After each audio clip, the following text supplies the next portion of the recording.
बिहार के पैकेज की घोषणा यहीं से करना चाहिए।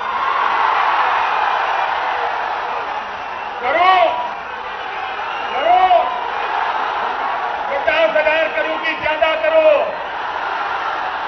60,000 करो कि ज्यादा करो, 70,000 करो कि ज्यादा करो, 75,000 करो कि ज्यादा करो, 80,000 करो कि ज्यादा करो, 90,000 करो कि ज्यादा करो।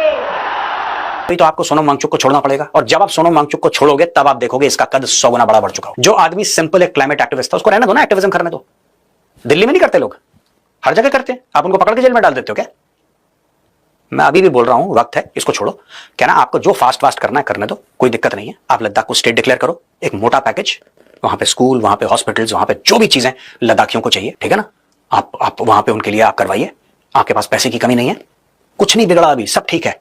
दे are the most lovely, most beautiful, most loyal people, I am telling you. मैं सरकार से अपील करूंगा, ये सोनम वांगचुक का चैप्टर आप क्लोज करिए, स्टेटहुड आपको डिक्लेयर करनी है, करिए, जल्दी से जल्दी करिए। आपके लिए बहुत छोटी बात है, it's a small thing, for them it has become a big thing, and it will become bigger and bigger and bigger and bigger.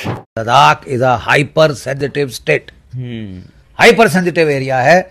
चीन का खतरा मंडरा रहा है सबसे ज्यादा वहां लद्दाख पे, राइट। और ऐसे में अगर इतनी अनहैप्पीनेस लद्दाख के लोगों में हो कि वो फास्टिंग के ऊपर आ गए, हाँ। और वो सोनम वांगचुक जैसे, वो मतलब कोई फटीचर नहीं है, सड़क छाप नहीं है, गुंडा जो कि बोलना शुरू किया है पॉपुलैरिटी के लिए, वो बड़ा जाना एजुकेशनिस्ट है, बहुत ही रिस्पेक्टेड सिटीजन है भारतवर्ष का। तो अगर वो ऐसा कह रहा है तो हमको तो तवज्जो देनी पड़ेगी, उसको ब्लैंक आउट की न्यूज से ही ब्लैंक आउट कर दें। I am sorry. नमस्कार दोस्तों, आज की कहानी है राजा डर और उस आवाज की जो राजा की चिल्लाहट से ज्यादा तेज निकली।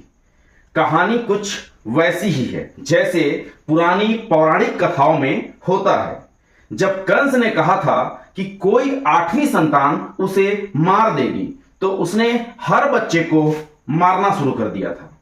आज का हमारा राजा भी वैसा ही डर लेकर चल रहा है। उसे पता है एक दिन कोई पढ़ा लिखा आएगा और मेरी गद्दी छीन लेगा, इसलिए उसने अपना सिंहासन बचाने के लिए एक पूरी फौज ही खड़ी कर ली है अंधभक्तों की, जो गाली गलौज करने के लिए भाड़े पर रखी जाती है। हर आवाज जो उसकी तारीफ ना करे, उस पर देशद्रोह का ठप्पा लगा दिया जाता है। कई सच बोलने वालों की आवाजें ऐसे ही दबा दी जाती है। इस बार निशाना बना है सोनम वांगचुक। सोनम वांगचुक कोई सड़क छाप व्यक्ति नहीं है, वो एक वैज्ञानिक हैं। सैकड़ों पेटेंट उनके नाम पर हैं। उन्होंने सियाचिन की कड़ाके की ठंडी में देश के सैनिकों के लिए ऐसा टेंट बनाया जो दिन की रोशनी से गर्म होकर ऊर्जा जमा करता है और सैनिकों को जाड़े से बचाता है। सोनम ने केवल आविष्कार ही नहीं किया, बल्कि उन्होंने लद्दाख के लोगों के अधिकारों के लिए आवाज भी उठाई।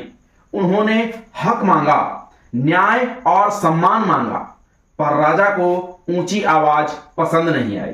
नतीजा, सोनम को जेल में डाल दिया गया। सोचिए, राजा ने चुनावों में वादे बांटे, पैकेज, विकास, भरोसा, मगर जब वास्तविक समस्या सामने आई तो लद्दाख के लोगों की मांग आई तो आश्वासन तक नहीं दिया।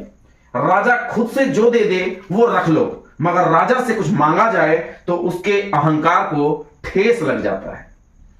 अभी हम सुनते हैं कि राजा बिहार चुनाव से पहले रेवड़ी की घोषणाएं कर रहे हैं। याद रखना, राजा रंग बदलता है, वादे बदलता है। भ्रष्टाचार के खिलाफ मुखर रहने वाला राजा आज खुद भ्रष्ट बना हुआ है, जिसे आम आदमी कभी माफ नहीं करेगा। और एक बात, पढ़े लिखे और सवाल उठाने वाले उसे बिल्कुल भी पसंद नहीं है। उसे वे लोग चाहिए जो सवाल न पूछें, ऐसे अंधभक्त चाहिए जो उसे नॉन बायोलॉजिकल मानकर उनकी पूजा करें। सोनम वांगचुक ने जो कहा वह कई लोगों को असहज कर गया।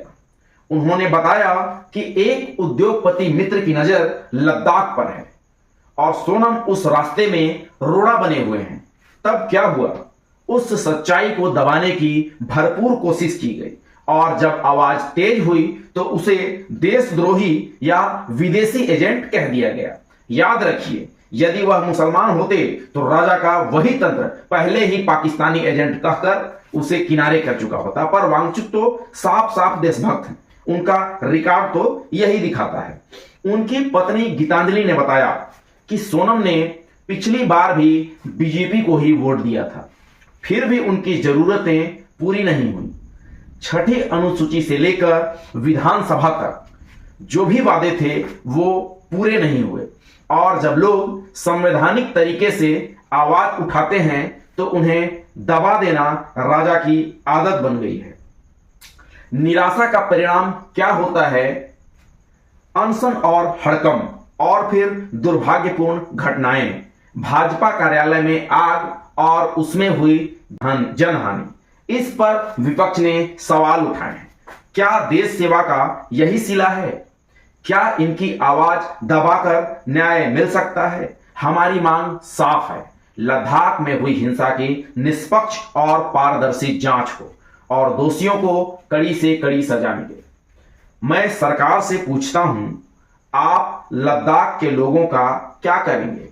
उनसे आपको बात करनी चाहिए, समाधान करना चाहिए। जब दूत शिकायत लेकर आता है तो सिर्फ दूत को मार देना समाधान नहीं है, बल्कि समस्या सुलझाना समाधान होता है। लद्दाख की जनता बहुत बहादुर है। चरवाहे चीनी सैनिक से भिड़ जाते हैं, वे देशभक्त हैं, पर अब उनको संरक्षण नहीं मिलता। अब उनकी आवाज दबा दी जाती है तो अगली बार गुस्सा और बड़ा होगा और तब नतीजा किसी के भी बस का नहीं रहेगा। दोस्तों, संवैधानिक बिगड़ी बंद नहीं होगी।